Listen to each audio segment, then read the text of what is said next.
السلام علیکم ملګرو. پاکستان او د نیوزیلند چې کوم پنځم ټي 20 میچ شو، پاکستان ټیم بهترین پرفارم شو کو، خاص کر افتخار چاچا پکې بهترین پرفارم شو کو په بولینګ کې. هغه ډېر بهترین بولینګ کو. د میچ مکمل سکور کارت سره شریکوم خو پاکستان ټیم په اخري ټي 20 میچ صرف ګټل نه بلکې مکمل پاکستان ټیم دغه شرم نظام بچ کوم سره شریکوم. خو راځو اول میچ سکور کارت طرف ته پاکستان ټیم بهترین پرفارم شو کو. نه ډېر کم سکور کړی خو نیوزیلند ټیم نه پیغام دغه سکور پوره نه کړل. خو چې پاکستان ټیم دغه میچ وګټو د یو غټ مشکل نه پاکستان ټیم بچ شو. په نیوزیلند کې اوس نیوزیلند 15 میچونو کې پاکستان ټیم ته ماتې ورکړې وه، خو پاکستان ټیم اخري ټي 20 میچ وګټو. پاکستان ټیم 104 سکور کړي، حسیب الله خان پکې 0 سکور کړی، هغه سکور کارت تاسو ته ښکاري. محمد رضوان پکې 8 کړي، بابر اعظم پکې 13 کړي، فخر زمان پکې 3 کړي دي، محمد نواز پکې یو کړی، افتخار چاچا پکې به ناکام شوی دی، ښه بیټینګ یې نه کړی، 15 سکور کړي دي. او صاحب دغه فرحان کم چې انټرنیشنل کرکټ ته هغه راغلی دی نیوزیلند خلاف په دوره کې چې ول شوی دی، فرحان 19 سکور کړی دي. نیوزیلند ټول ټیم په 92 سکور باندې اوټ شوی دی.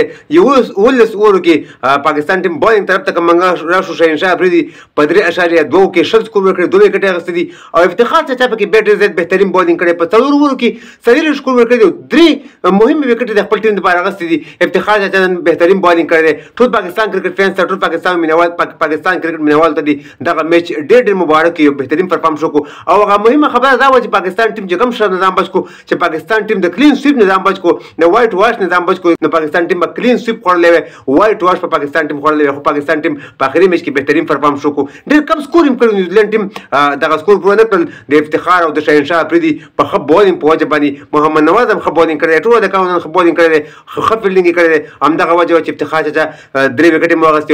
افتخار چاچا چې دی نننی میچ مین اف د میچ راغی، یو بهترین پرفارم شو کو. نو دغه د نننی میچ رزلټ که تاسو هم د پاکستان په دغه میچ باندې خوشحاله شوي وئ چې پاکستان ټیم وایټ واش نه بچ شو، د کلین سویپ نه بچ شو، دغه ویډیو سره لایک هم کوئ او مخکې ملګرو سره ضرور شریک کړئ چې ټول ملګري خبر شي چې پاکستان پنځم ټي 20 او اخري ټي 20 میچ نیوزیلند نه وګټو. نیوزیلند ته ماتې ورکړه، شکست یې ورکړو. په نیوزیلند کې 4 ټي 20 میچونه مسلسل نیوزیلند وګټل، ډېر غټ سکور به پاکستان ته کول، 220 210 سکور به کول، پاکستان به اوسلاته او 90 سکور وکړل.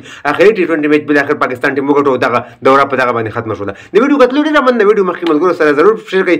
نور خو خو لري د الله په امان.